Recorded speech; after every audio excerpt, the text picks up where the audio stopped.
dans les quartiers animés d'Abuja, vivait une jeune fille nommée Amara. Amara avait perdu sa mère alors qu'elle était encore bébé à cause de complications liées à l'accouchement. Le père d'Amara, Chidi, s'est remarié quand Amara avait 5 ans avec Ngozi.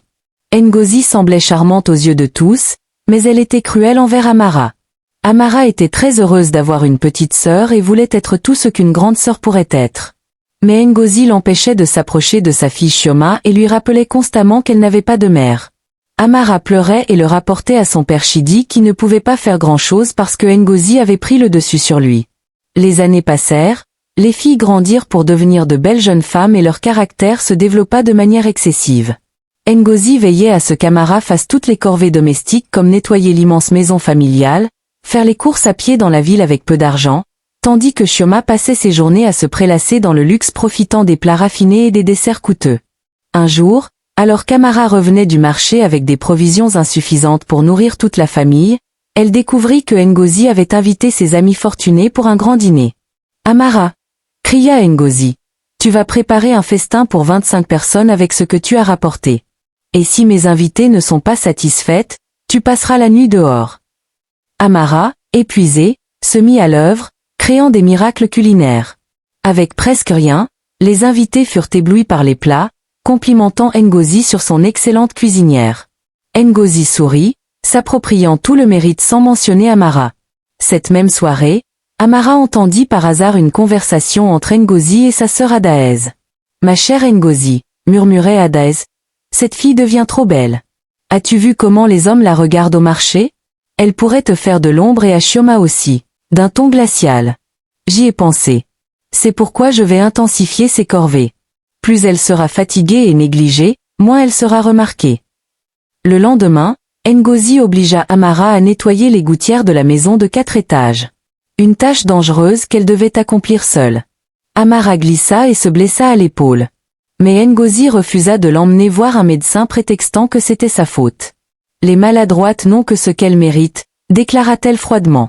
Chidi regrettait de s'être remarié. Il développa rapidement une hypertension artérielle qui causa sa mort en raison des soucis constants.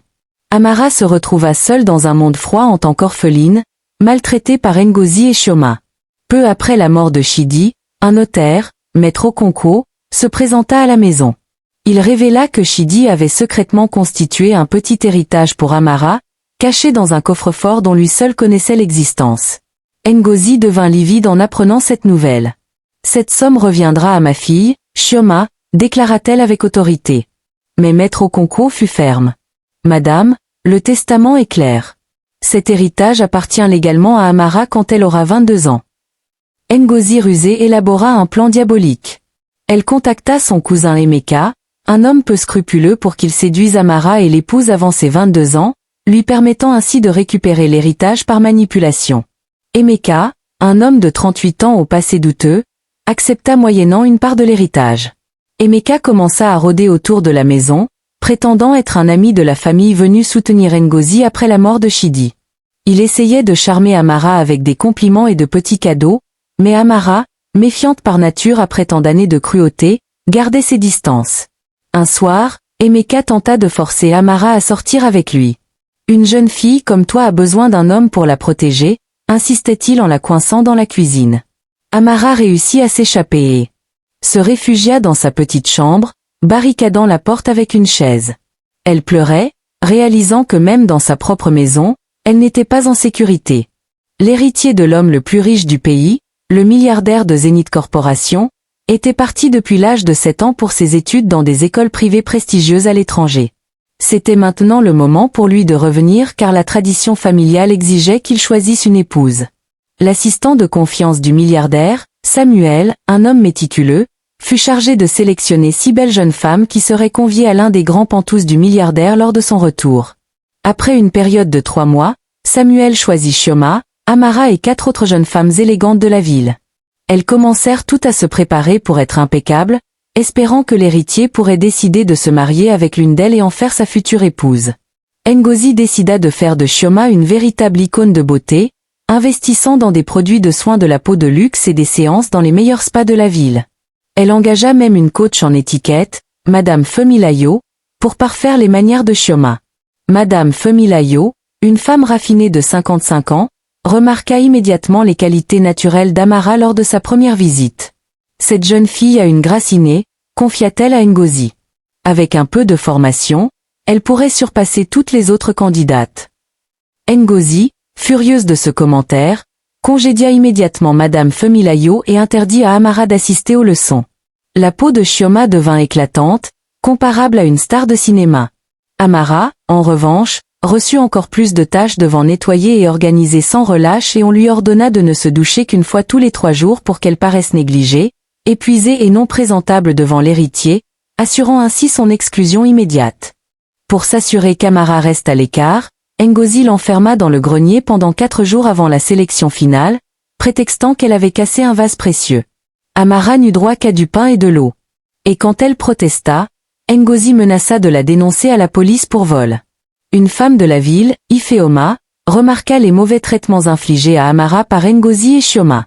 Ifeoma était en réalité la sœur de la défunte mère d'Amara, mais elle avait gardé ce secret pour ne pas compliquer davantage la vie de sa nièce. Elle avait observé de loin le cœur brisé, les souffrances d'Amara.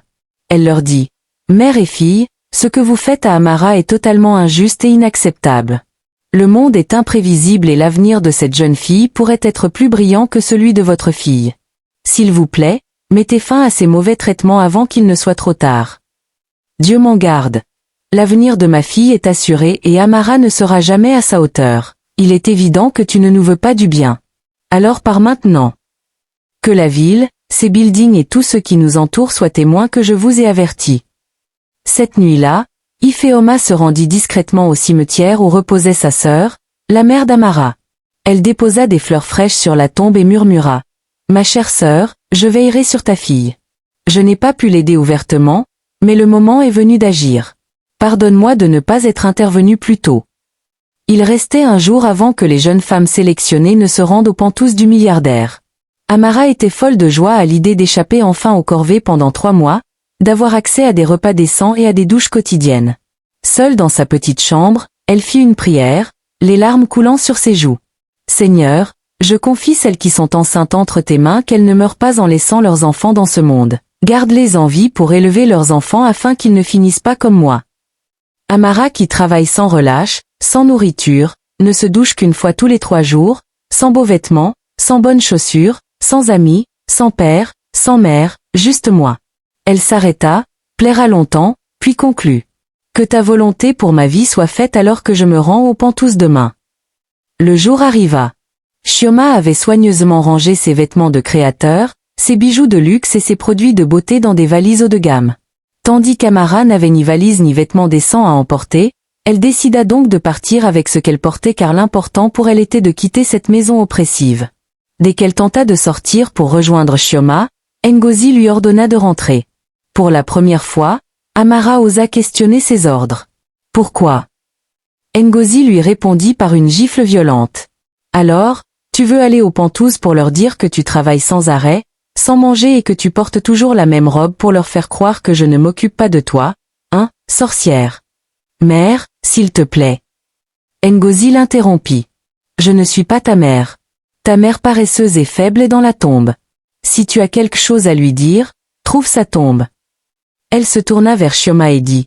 Quand ils te demanderont où est Amara aux pantouses, dis-leur qu'elle a déclaré que le milliardaire, son héritier, les associés et les habitants d'Abuja peuvent tous aller en enfer qu'elle n'est pas intéressée. Pauvre fille, essaie d'avoir une mère dans ta prochaine vie.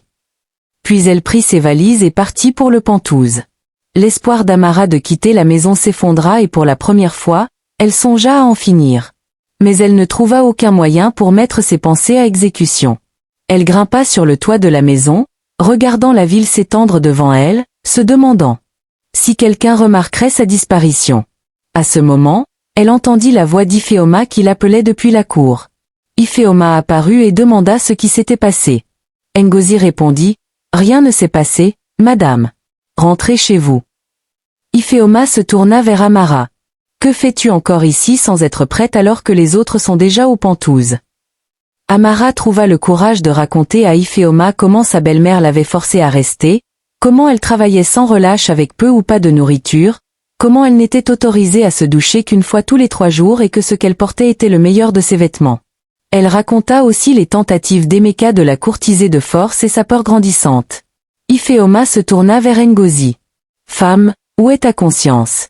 Tu étais censée être un soutien, un guide, une mère pour cette jeune fille à qui la vie n'a pas été clémente, mais tu as choisi d'être son cauchemar. Comment dors-tu la nuit en sachant que tu vis sous le même toit qu'une personne affamée et négligée? Et maintenant, tu permets à ton cousin de la harceler? » Amara, brisée, dit à Ifeoma. « S'il vous plaît, madame, comment puis-je mourir maintenant? Je ne peux plus vivre dans ce monde misérable. » « Ne redis jamais cela, » répondit Ifeoma fermement. « Tu es une enfant du destin et peu importe ce que Ngozi et Chioma ont prévu, tu accompliras ton destin. » Puis elle se tourna vers Ngozi. « Si tu ne la laisses pas partir immédiatement, j'irai personnellement te dénoncer au milliardaire et ta fille sera exclue et vous serez toutes deux sévèrement punies. De plus, je révélerai à Emeka que tu lui as menti sur l'héritage d'Amara. » Ngozi, à court d'options et terrifiée par la menace d'Ifeoma, laissa Amara rejoindre les autres aux Pentouses. Elle s'assura qu'Amara prenne une douche complète et lui donna quelques vêtements de Chioma. Amara, reconnaissante, se rendit aux Pentouses.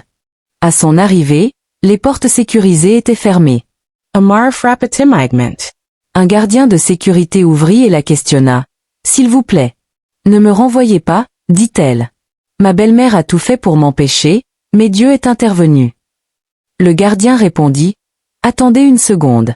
Le milliardaire a déjà rencontré les autres invités et si vous apparaissez maintenant, je risque une sanction. Laissez-moi vérifier avec lui. Monsieur, une jeune femme à l'entrée dit que sa belle-mère l'a retardé. Le milliardaire répondit, on m'a dit que le groupe n'était pas complet. Laissez-la entrer. Le gardien revint vers Amara. Vous avez de la chance. Le milliardaire a ordonné que vous rejoigniez les autres. Amara remercia Dieu d'être libérée des griffes de sa belle-mère. Le milliardaire avait décidé que les jeunes femmes seraient logées 2 par chambre dans son grand Pentouze. Amara fut placée avec Ada, une jeune femme douce et bienveillante qui devint rapidement son amie. Elle était si heureuse de trouver un refuge loin de l'enfer qu'elle avait connu. Une réunion fut organisée pour que les jeunes femmes se présentent au personnel du Pentouze. Chioma commença avec arrogance, se présentant comme la future maîtresse des lieux, suivi d'Ada qui était humble et respectueuse, Blessing qui exagérait ses origines modestes, Zénab qui mentait sur ses accomplissements, Folak qui flirtait ouvertement avec le personnel masculin et enfin Amara qui se présenta simplement et sincèrement. Le milliardaire ne révéla pas pourquoi il voulait des chambres partagées, mais il avait secrètement installé des caméras de surveillance dans les chambres et à des endroits stratégiques du Pentouze. La première semaine, les jeunes femmes se comportèrent bien mais dès la deuxième semaine, leur vrai caractère se révéla. Lors des routines matinales, Amara excellait, habituée à travailler dur seule. Elle se levait avant l'aube, aidait à préparer les petits déjeuners et veillait à ce que les espaces communs soient toujours impeccables. Chioma, jalouse de voir Amara si appréciée par le personnel, décida de manigancer pour la faire expulser. Elle commença par répandre des rumeurs, affirmant qu'Amara volait de la nourriture et qu'elle était en réalité une domestique infiltrée. Amara, elle évitait Chioma et suivait toutes les instructions pour éviter les ennuis. Un incident particulièrement troublant se produisit la 3e semaine. Chioma cacha des bijoux précieux sous le matelas d'Amara, puis prétendit qu'ils avaient disparu de sa chambre. Quand le personnel fouilla les chambres, les bijoux furent découverts chez Amara. Heureusement, Tinde, le supposé gardien de sécurité, avait tout vu grâce aux caméras et intervint discrètement pour innocenter Amara, prétextant un malentendu. Ne restant jamais inactive, Amara aidait parfois le personnel à la cuisine, préparant des repas ou faisant la vaisselle. Elle se sentait à l'aise parmi eux et espérait être engagée comme employée après les 3 mois. Le chef cuisinier Ibrahim fut particulièrement impressionné par ses talents. Blessing était turbulente, revendiquant un statut qu'elle n'avait pas et se vantant constamment de prétendues relations avec des célébrités. Elle organisait des paris clandestins sur qui serait choisi par l'héritier. Tandis que Folak entama une liaison avec un gardien de sécurité tombant enceinte, ce qui entraîna son expulsion immédiate. Ngozi, la mère de Chioma, introduisit clandestinement un charme aux Pentouze le jour du retour de l'héritier. Elle avait consulté une sorcière des faubourgs d'Abuja, Mama Eken, qui lui avait fourni une potion d'amour concentrée avec des instructions précises. Avec une note expliquant comment Chioma devait l'utiliser, Ngozi remit le charme à sa fille. Chioma l'appliqua sur sa langue selon les instructions, entra dans la suite de l'héritier et dit Bonjour, mon cher. L'héritier fut immédiatement envoûté, perdant tout sens de la raison. Ses yeux se voilèrent et il ne voyait plus que Chioma, incapable de résister à ses moindres caprices. Ce charme affecta étrangement toutes les jeunes femmes présentes, les rendant agitées et jalouses, sauf Amara, qui ne cherchait pas à rivaliser et restait concentrée sur ses tâches quotidiennes. L'atmosphère du Penthouse devint lourde et tendue comme si une malédiction pesait sur les lieux. Chioma, ravie du succès du charme, commença à se comporter comme la future maîtresse du Penthouse, donnant des ordres au personnel avec le soutien inconditionnel de l'héritier ensorcelé. Elle exigea que sa chambre soit redécorée, que des plats coûteux soient préparés uniquement pour elle et qu'Amara soit assignée exclusivement à son service personnel. Amara se rapprocha d'un gardien de sécurité qu'elle ne connaissait que sous le nom de Tinde, lui confiant son histoire et ses souffrances. Tinde l'écouta avec une attention sincère, touché par sa résilience et sa bonté malgré tant d'épreuves. Voyant la compétition devenir chaotique et dangereuse, Amara demanda à rencontrer le milliardaire pour se retirer volontairement et postuler comme employé. « Je ne veux pas être un fardeau », expliqua-t-elle à Tinde. « Cette compétition devient malsaine et je sens que quelque chose d'étrange se passe avec l'héritier et Chioma. » Le gardien de sécurité qui n'était autre que Tinde, l'héritier de Zénith Corporation déguisé, lui dit « Ne pars pas, tu es une fille exceptionnelle, belle et bien élevée. Si j'étais riche, je t'épouserais sur le champ. Tu n'as pas besoin d'être riche. Si tu me demandes en mariage, j'accepterai. Nous travaillerons ensemble ici, économiserons puis construirons notre avenir. Ton cœur vaut plus que tout l'or du monde. » « Es-tu sérieuse ?» demanda Tinde ému par sa sincérité. « Oui, » répondit Amara fermement. « Est-ce pour fuir ta belle-mère ? » « Non, le mariage est sacré. Une décision à vie. Tes qualités, ta bonté et ta protection créeraient un foyer idéal pour toute femme. » Alors qu'il parlait dans le jardin du Penthouse, une dispute éclata entre Blessing et Zénab dans le salon. Et Tinde dut intervenir pour les calmer et éviter qu'elles ne se battent physiquement. Plus tard, Amara rencontra le milliardaire dans son bureau. « Longue vie à vous, monsieur. Permettez-moi de me retirer de cette sélection. »« Pourquoi ?» demanda-t-il, intrigué par cette jeune femme différente des autres. « Je ne suis pas à la hauteur de l'héritier de Zénith Corporation. Je suis une orpheline qui a connu une vie dure, sans éducation raffinée ni bien matériel. Engagez-moi plutôt comme employé, car c'est là que je me sens à ma place et où je peux être utile. » Tinde entra à ce moment-là, surpris de voir Amara avec le milliardaire et entendit sa demande. « Je t'avais dit de ne pas abandonner, » dit-il avec une pointe de déception. Avec ces tensions grandissantes et ce comportement étrange de l'héritier, quelqu'un pourrait être sérieusement blessé. Je préfère partir avant que la situation ne dégénère davantage. Le milliardaire, observant l'interaction entre Tinde et Amara, lui dit « Retourne dans ta chambre, je te répondrai plus tard. » Après son départ, Tinde plaida ardemment pour que la demande d'Amara ne soit pas acceptée, la considérant comme la meilleure candidate et la plus pure de cœur. Le milliardaire sourit mystérieusement, conscient de tout grâce aux caméras de surveillance. Le milliardaire réunit toutes les invitées dans le grand salon, les remercia pour leur participation et expulsa Folak et Blessing pour leur comportement inapproprié, citant des preuves précises de leurs actions. « Vous ne pouvez représenter notre famille avec une telle attitude et de tels manquements moraux, » déclara-t-il fermement. « L'héritier de Zénith Corporation a besoin d'une épouse digne et respectable. » Elles furent immédiatement escortées dehors par la sécurité.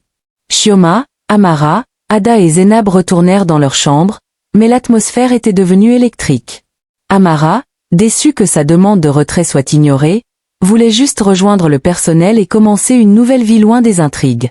Cette nuit-là, Ngozi se glissa discrètement dans le Penthouse en corrompant un garde et trouva Chioma dans un coin sombre du couloir, ignorant complètement les caméras de surveillance. « Ma fille, le charme fonctionne-t-il toujours ?» chuchota-t-elle. Chioma répondit avec un sourire machiavélique. « Parfaitement maman, l'héritier est complètement sous mon contrôle. » Elle décrivit en détail comment elle agissait désormais comme la véritable maîtresse du Penthouse, soutenue aveuglément par l'héritier ensorcelé et comment elle l'avait séduit et manipulé presque chaque nuit. Ngozi se frotta les mains de satisfaction. « Alors, je devrais commencer à me préparer à être la belle-mère de l'héritier milliardaire. »« Oui, maman, » répondit Chioma en riant. « Et Amara vivra un véritable enfer quand je serai la maîtresse officielle. » Elle sera ma domestique personnelle et je lui rendrai toutes les humiliations qu'elle n'a jamais eues. Ngozi ajouta avec méchanceté, un piège bien tendu est effectivement imparable. Et quand je serai belle-mère de l'héritier, cette fouineuse d'Ifeoma apprendra enfin à se mêler de ses propres affaires. Chioma lui dit de partir rapidement avant qu'on ne les entende ou ne les découvre. L'héritier, toujours sous l'emprise du charme, annonça officiellement que Chioma était son choix définitif, celle qui faisait vibrer son cœur et qui serait sa future épouse. Amara, résignée mais impatiente de commencer sa nouvelle vie, demanda à Tinde de la laisser cuisiner pour le personnel pendant le reste de son séjour, espérant que le milliardaire accepterait finalement sa demande après avoir goûté ses talents culinaires.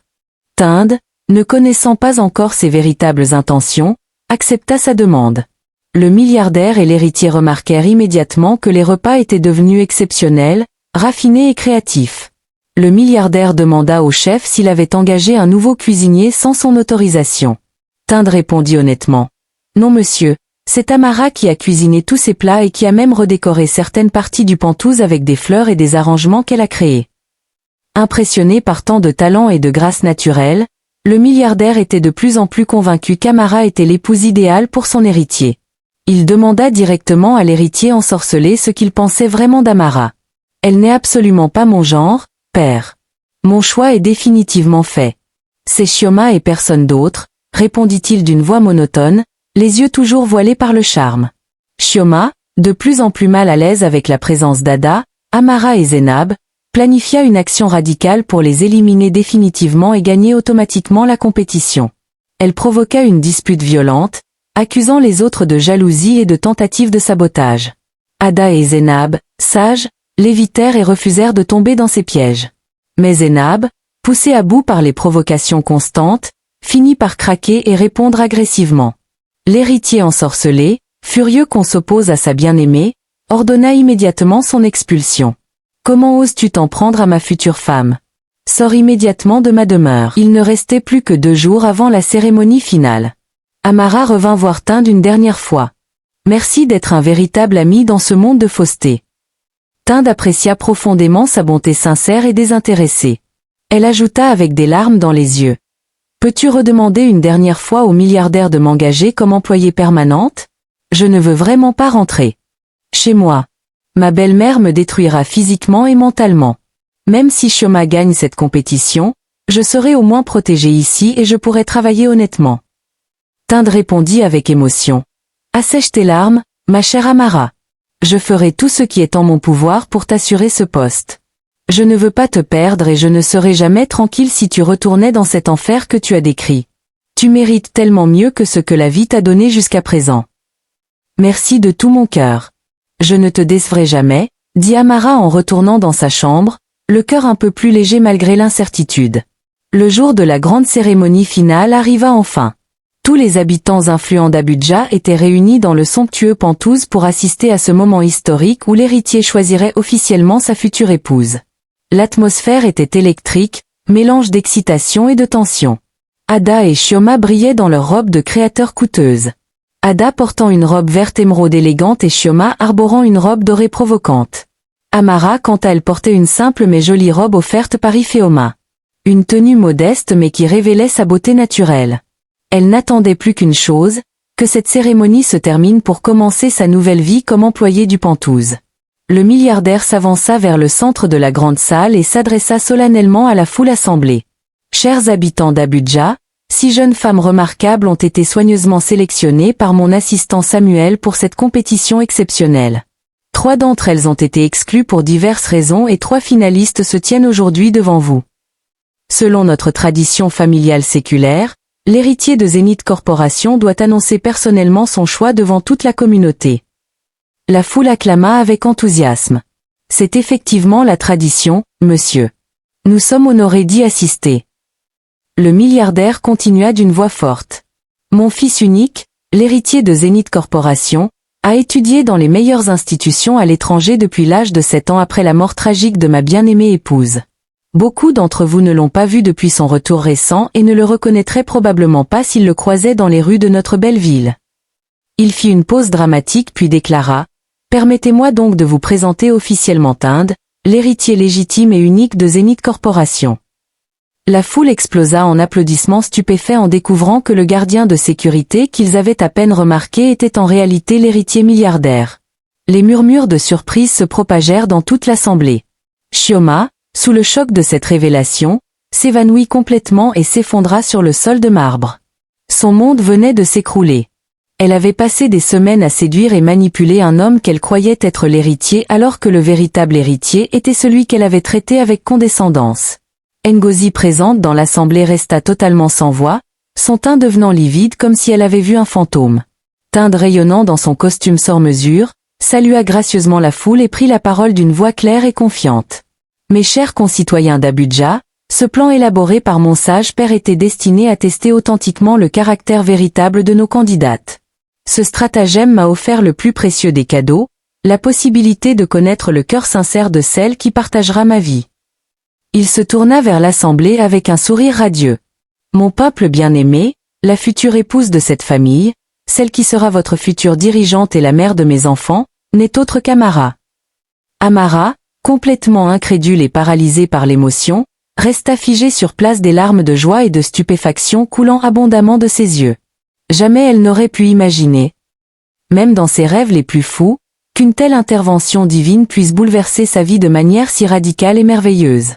Tinde s'approcha tendrement d'elle et essuya délicatement ses larmes avec un mouchoir brodé et fit signe à ses assistants. Ils apportèrent immédiatement une robe de créateur absolument éblouissante, spécialement conçue et confectionnée pour elle dans les ateliers les plus prestigieux de Milan. La robe d'un blanc nacré avec des broderies d'or et de perles était un véritable chef-d'œuvre de haute couture.